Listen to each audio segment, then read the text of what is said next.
Welcome to SpyParty. This video is intended to be a video manual and introduction to the game. I won't be going in depth with anything, but I will try to cover everything to put you on your feet. So what is SpyParty? SpyParty is a game where one player, the spy, has to complete a set of objectives at a party, and the other player, the sniper, has to catch the spy doing these objectives. If the sniper catches the spy, he shoots him and wins. If the sniper shoots the wrong person, the sniper loses. And if the spy fails to complete the objectives in the time he's given, he will also lose. First, the controls. As a spy, you can use WASD to move around. Simple enough. And if you want to complete a mission, use left and right click. It depends on the mission for which click you're going to use. To cycle through the mission menu, use Q and E or the scroll wheel.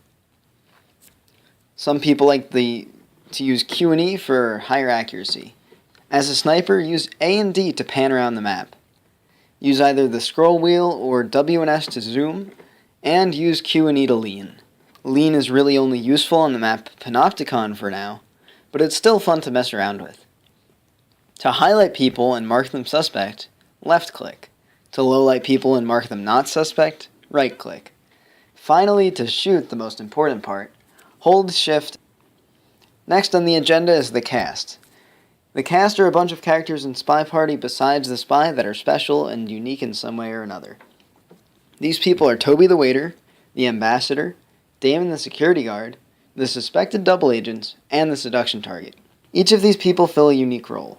I'll explain these roles more later, but if you stop watching right here and now, just know that as a sniper, you can see the suspected double agents, the ambassador, and Toby the waiter, and none of them can be the spy. You'll know them by the arrows above their head.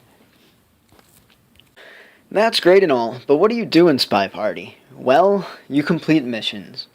At this point in the game, there are 8 unique missions for the spy to complete. These missions are divided into 2 categories, hardtails and softtails.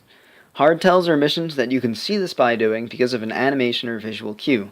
Softtails are missions that you can't see the spy doing, but using educated guesswork will still allow you to catch them in the act. The first thing I'll cover is the 4 softtails, followed by the 4 hardtails.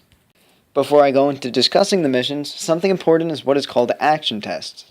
These action tests allow the spy to complete more or less subtle versions of missions. They are timing-based things that are best hit through practice.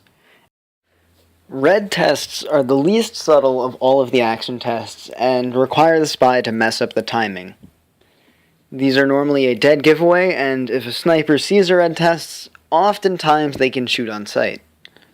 A white test, which requires the spy to have average timing, will also allow the spy to complete the mission with average subtlety. The sniper can still shoot for hardtails on sight, but things like softtails aren't as obvious. Finally, a green test makes every type of mission easier and is a huge advantage for a spy. It's generally what you'd want to achieve. The first mission I'll talk about is contacting the double agent. To complete this mission, you must be in conversation with the real double agent. As a spy, you know who this is, but as a sniper, you can only see 2 suspected double agents. The spy cannot see the other suspected double agent, which can lead to some interesting scenarios. Once in conversation, the spy will begin the action test. A red test will cause the spy to talk, say banana bread, and then cough. This is a dead giveaway of who the spy is, and if the sniper sees it, they can immediately shoot. A white test of contacting the double agent. A white test of contacting the double agent will cause the spy to talk and say banana bread. The animation will be displayed, but they will not cough, and you can't just shoot anybody talking in conversation. Finally, the green test causes no talking animation to be displayed, but the words banana bread are still uttered and the sniper can still hear them. One last thing to note is the spy can fake signal the double agent, which provides the same auditory cue but won't complete the mission. Next in the softtail department is the seduce target mission. Seducing your target requires the spy to talk to one other partygoer throughout the game. The closer you are to the seduction target, who is marked by a red arrow, the more your flirt meter will build up. Getting a red test will make your seduction target leave you and give you no flirt meter.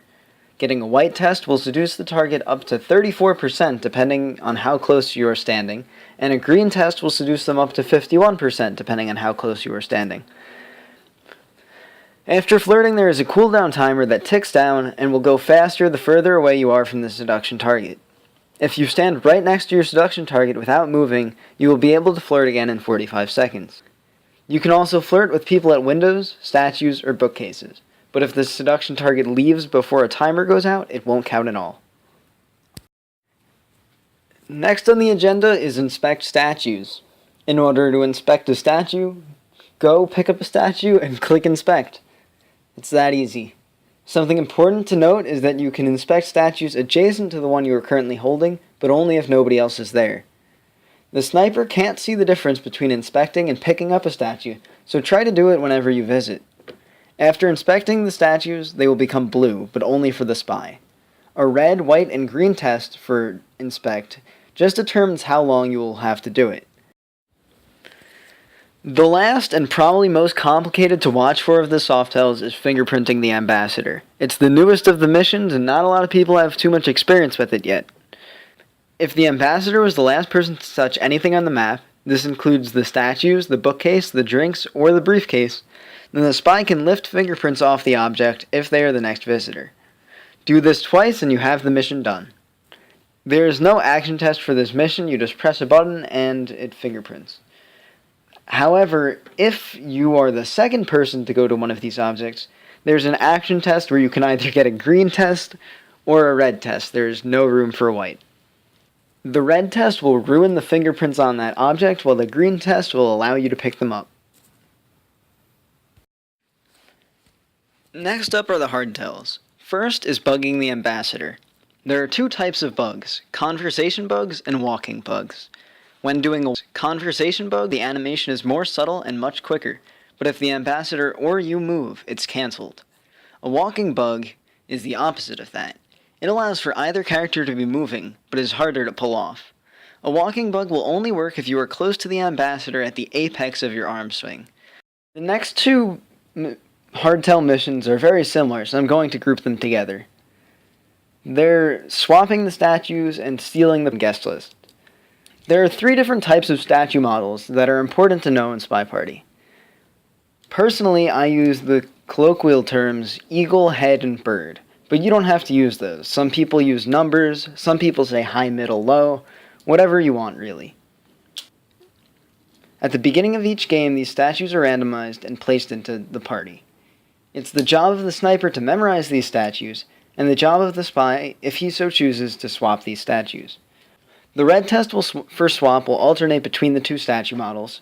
The white test will just swap it at a regular transition period.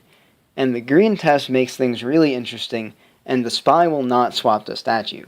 Instead, an AI will come to the same statue the spy was just at and swap it for him. The transition period is also much shorter if the AI swaps it. The reason the purloin is being grouped to swap is because the action test mechanics are very similar. In the purloin guest list, you are supposed to take the guest list from the tray. When you get a red test, the white piece of paper on the tray will flash in and out of existence for a bit before finally disappearing. You take a drink when you have a red test. When you get a white test, you take a drink and the list will slowly fade. And when you get a green test, you reject a drink, not taking one, and the next AI will take a drink and the list. The last mission is transfer microfilm. In this mission, the goal is to take a microfilm from one bookcase and transfer it to another. There are two ways of doing that, and the first way is merely taking a book out of the bookcase and putting it in the other one. In this case, the sniper can mark the book in the same way he would highlight or lowlight the player. This allows the sniper to keep track of the books and make sure the spy isn't up to anything funny. The other way the spy can complete transfer microfilm is by completing an action test. This will then activate an animation that will be more or less subtle depending on the red,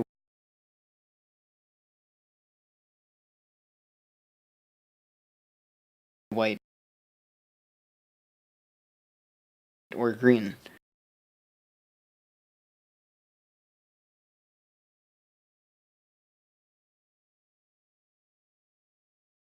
those animations are just something you have to learn and don't really warrant an explanation. After you have the microfilm, you put the book back into its original bookcase, and then you have to do the transfer once more to put it into another book. That concludes all of the missions in SpyParty, and the rest of this video. If you're looking for information on maps and other small aspects of SpyParty, I'll have a link to another video in the description. I'm just doing this because I don't want to make both of them in one thing, or else I'm going to end up with a really long video. Thanks for watching and stuff.